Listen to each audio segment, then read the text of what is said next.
when a survivor is brought here, most of the people who bring survivors here, that is your work consultant now. You know what to do with that. My vision and what I'm looking at is to see a center, holistic center. This is a place we want to build our safe house because of the many challenges we have been having the rented house.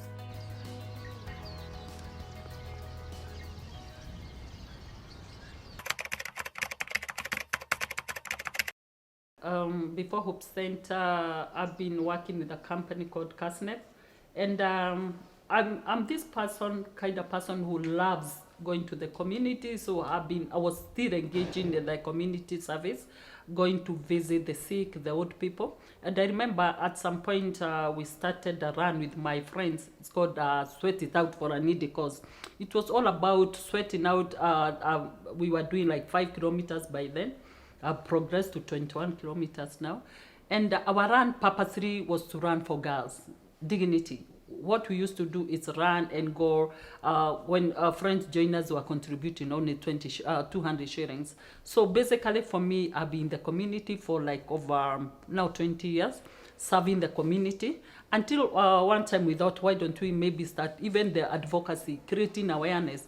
And we did a magazine called Woman's Hope. The magazine, it was all about airing out what women are going through. But I remember after 2 years, I realized there's so much need of safe houses in this country of ours. A safe house is where women who are going through gender-based violence come for healing time. To me, it's physical, emotional, and spiritual. GBV, to me, is all about the violation of the rights of a human being. For example, some people think like a woman when they are just a stay-home mom, yeah, and nothing is being left for her. For her, is just to wait. And in the evening, she's just telling the husband to provide. There's those emotional kind of, unaitisha pesa, unatukana, unaambiwa wewe kazi yako ni kukaa tu kwa nyumba. To me, that is people don't think that is part of gender violence. Emotional. There's physical, where someone, of course, will go physical, beating you. And of course, the spiritual, what I've witnessed here so much is emotional. Because why? To me, to this emotional thing happening, because most of the women have no skills, hard skills. So they are just waiting for the husband to provide. Why I settled on GBV is because as I was growing up, and I saw a lot of issues related to GBV. As a small girl, and in our community, I think it was taken normal. People are thinking that is just normalcy to see a woman shouting and kupiga mayowe. Literally, you could wake up and hear different mayowes from different homes. I remember I met a girl, a 12-year-old girl who went through all the stages of course 9 months, and I remember asking myself, will this girl go back to the same village with the same situation? She was defiled by her teacher, and the teacher I hear by then was given only. The father was given 3,000 shillings, of which he drank everything. So the girl is there confused at 12 years. For me, I'm all in tears. Women's Hope is the organization that it's like an umbrella of this woman, the empowering the women and the girls. Women's Hope is something I came to think. I was thinking about, when I tell people about Women's Hope, they tell me, oh, women, even writing, they write Women's Hope.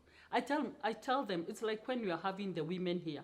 I don't take the women, I look at a woman. What specifically is the need of this woman who is coming looking for that hope or that space of healing? So the Woman's Hope is that space of telling a woman, wherever maybe you're heartbroken or maybe you have been hurt, can you dust yourself and move on? Woman's Hope inception was 2006, but our registration came a bit late. That was 2009, but still we are working. But inception of the registration now, NGO is now registered, was 2009.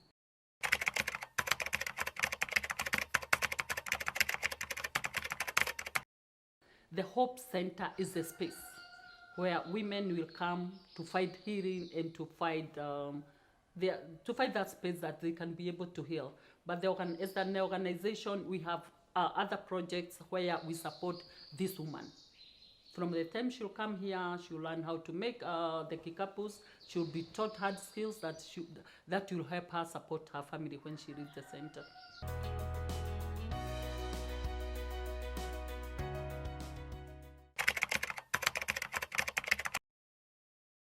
My life before Hope Center, I was a blogger.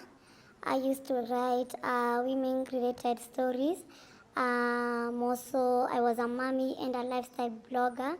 So I was so much involved in covering women-related stories. And like for 1 year, I've been having issues with my marriage. I've been experiencing abuses, physical and emotional, and I reached at a point like I felt like I can't take it anymore. I felt I needed help. What I did, I reached to a particular lady who gave me the crew numbers, the contacts, which I called, and they brought me here, at the Hope Center, and it's where I was received by Consolata.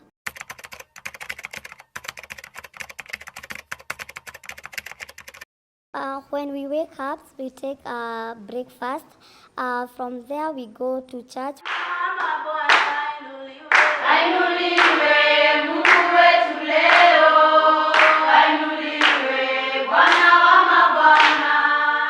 We normally have daily morning devotions. From there, we do our normal duties, that is cleaning, cooking, and all that. Then from there, we kind of have our free time. If you want to do your personal things, like me, I do write a lot. So at that time, I had to do my personal works. Other people do create some artworks like flowers. Others do plating like the hair. So then from there, after lunch, we go to group therapies where we do debriefing, and after that, from that session, we normally have free times, and also at some days we do exercises, physical exercises and activities.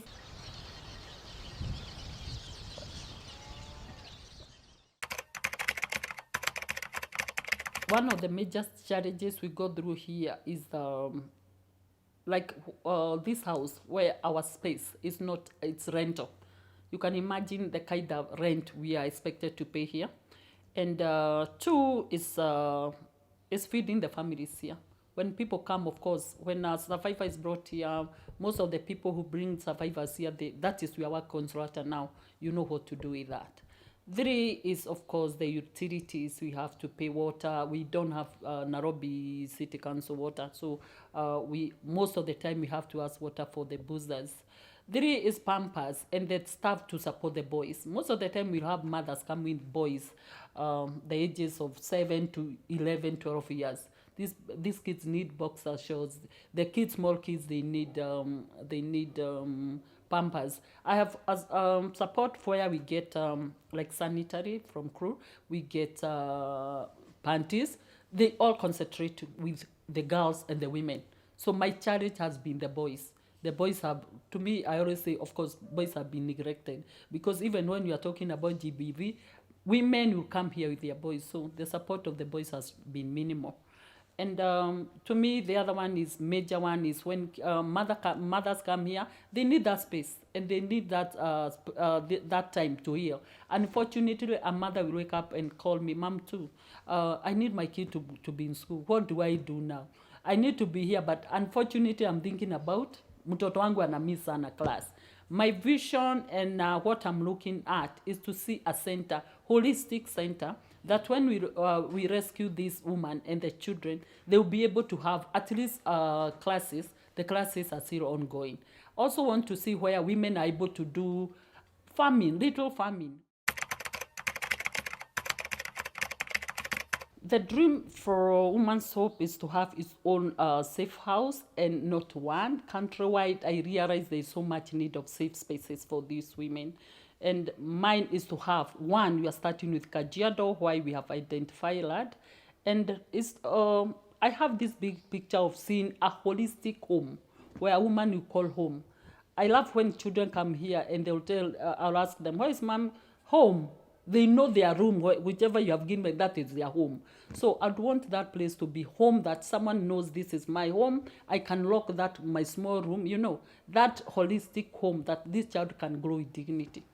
This is a place we want to build our safe house. It's a 2-acre lot, which can fit a lot. The vocational training center, the playground for the children, schooling area for these children, because we have challenges of the women who are coming with their schooling children. It's all about making noise and telling the world to stop GBV. And in our own way, as Women's Hope, we'll have 2 events. We are having the Tea Party fundraiser, where we are bringing friends and organizations that have the same interest of ending GBV, all about fundraising for the safe house in Kajiado. And the 11th December, we are coloring the world. The theme for this year, I love it. It's all about painting the world orange.